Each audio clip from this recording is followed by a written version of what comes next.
Cartoon කලාව අතිවිශිෂ්ට නිර්මාණකරුවන්ගේ ශිල්පීය නිපුණතාවයන් හැකියාවන් පෙන්වන විශේෂ කලාවක්.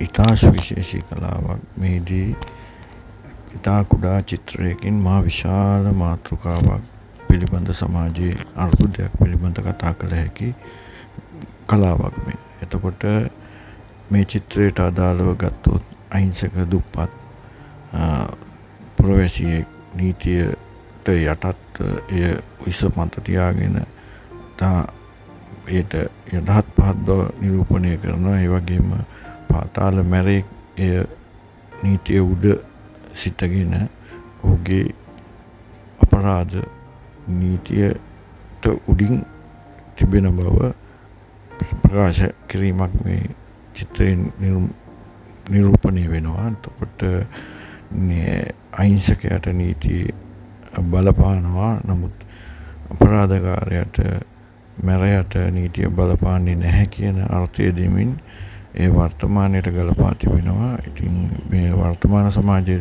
දෙස බලනකොට එහි සත්‍යතාවක් නිරූපණය වෙනවා.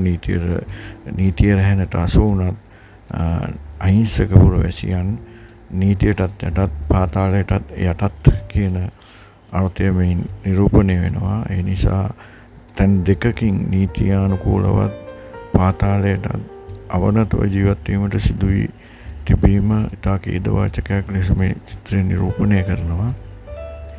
පාතාල ඡන්දය නීතියට උඩ ඉඳගෙන අපරාධකාර නීතියට උඩින් ඉඳගෙන අපරාධ කරමින් සාමාන්‍ය පුරවැසියා යටපත් කර තබනවා.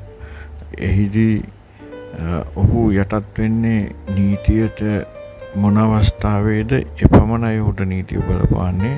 නීතිගරුක පුරවැසියා සෑම වෙලාවෙම නීතිය කරමත තබාගෙන දණ්ඩනයට ලක්වෙමින් අපහසුතාවයට ලක්වෙමින් ජීවත් වෙනවා. පාතාලය නීතියටත් ඔහු යටත් වෙනවා. සාමාන්‍ය රටේ නීතියටත් යටත් වෙනවා. මේ ඉතා විශිෂ්ට ගණයේ චිත්‍රයක්. මේ ඉතාම විශිෂ්ට නිර්මාණයක්. මෙවැනි අදහස් මේ සමාජයක් ගිලගෙන තියෙන අපරාධ සමාජයක් විසින් නඩත්තු වෙන රටවල් සමාජ ඕනතරම් ලෝකේ දකින්නට තිබෙනවා. එවැනි අපරාධ